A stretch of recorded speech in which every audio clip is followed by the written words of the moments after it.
Ngayon ho, dakuin na po natin si General Torre, mga kababayan. O eto, balita o ni pakinggan. General Torre na pangala ngayon ng Malacanang.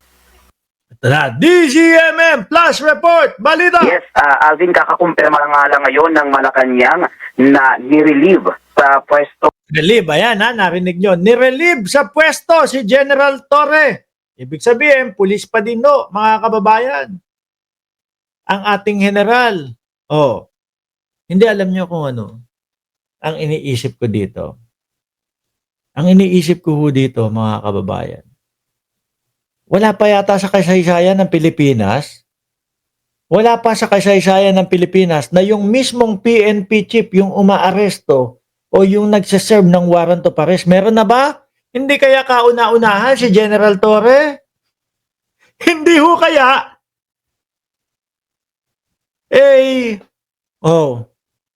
Hindi pwede ikaw ang mag-ano niyan eh. Hindi pwede ikaw ang mag-serve ng warrant of arrest sa kanila. Hindi pwedeng ikaw ang magkuha kay Naku, sasabihin na naman mga DDS, anak ng tokwa naman, masaya na nga kami kasi natanggal si Torre. Masaya na nga kami kasi na-relieve si Torre. Tapos ito yata ang makakaharapin natin. Mukhang si General Torre ang maglilipat kay Buloyski. Sa tingin nyo, mga kababayan, posible ano?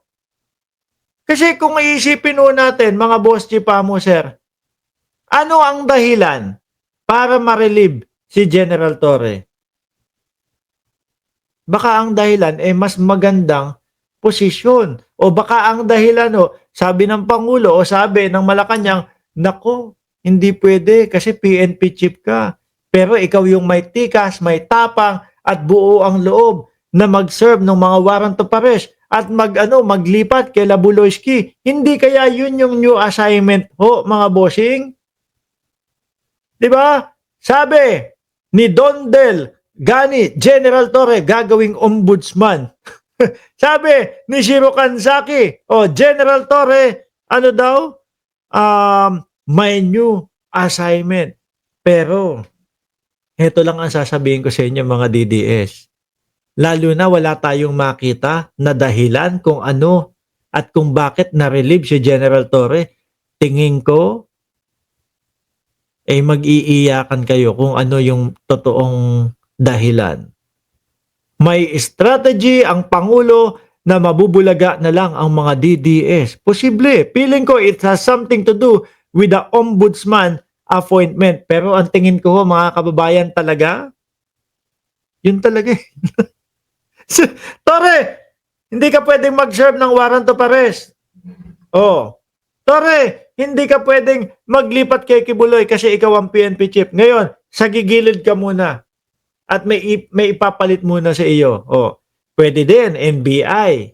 No, kaya lang ang alam ko, mga abogado po. Mga abogado, yung nagiging director ng NBI dahil kamakailan lang mga boss chipamo, sir, ito pong si Director Santiago, di ba nag-resign siya? General Torre, gumawa ng kasaysayan sa PNP chief, di pwedeng sibakin ng Pangulo. Correct. Ni Pangulong Ferdinand Marcos Jr., si PNP Chief General Nicolas Torre III.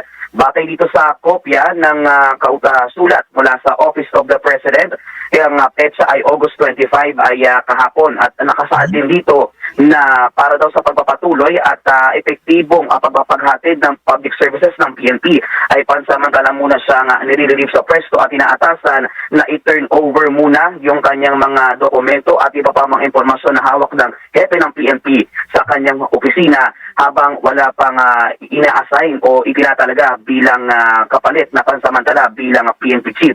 Ang permado dito sa dokumento ay si Executive Secretary Lucas Bersamin sa ilalim ng utos ni Pangulong Marcos Jr. Siguro mas kinakabaha, imbis na humatuwa sila Baste Duterte, imbis na matuwa sila Bato de la Rosa, sila Bungo, o matuwa si Kibuloy, dahil nga ito na na-relieve si General Torre, baka mas lalo pa hong mga kinabahan yan. Ano? Baka mas lalo pang kinabahan. Naku po, ito, may strategy na naman. Mukhang ito na naman si General Torre. Kanina, di ko nagustuhan ang reaksyon ni Top 1 tungkol sa issue ni General Torres, sabi ni Ma'am Alaga. Yeah. Bakit kayo Yan. siya tinanggal? Bakit tinanggal? Hindi pa na, retirable Oo. na ba si... Hindi pa. Hindi pa, di ba? Hindi pa, bata May pa. something, bakit siya pinalitan na Christian?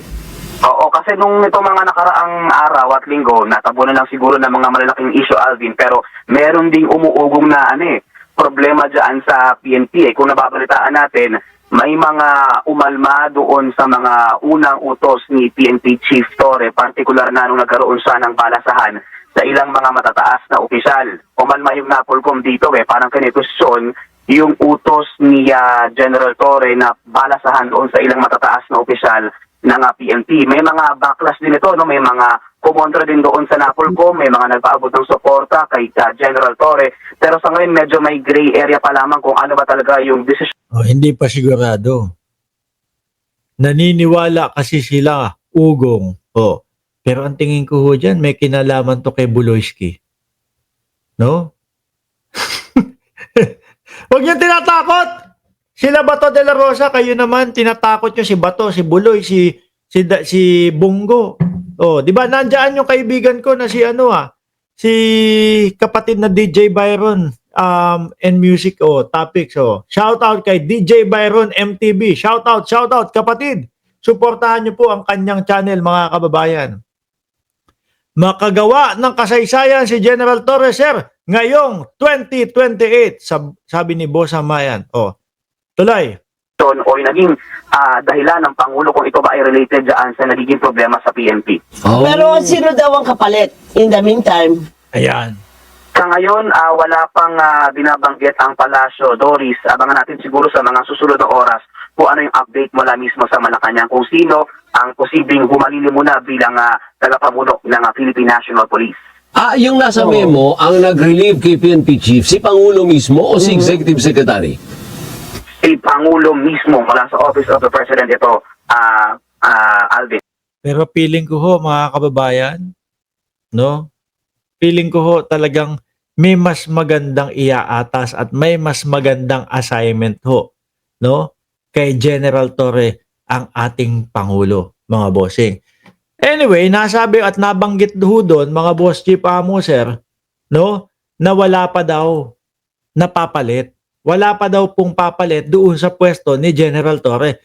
Pero eto, mga kababayan, ngayon lang, halos mangilan-ngilang minuto lang ang pumasok, mga bossing. Ang kapalit nga daw ay si Nartates. Jose Melencio Corpus Nartates, no?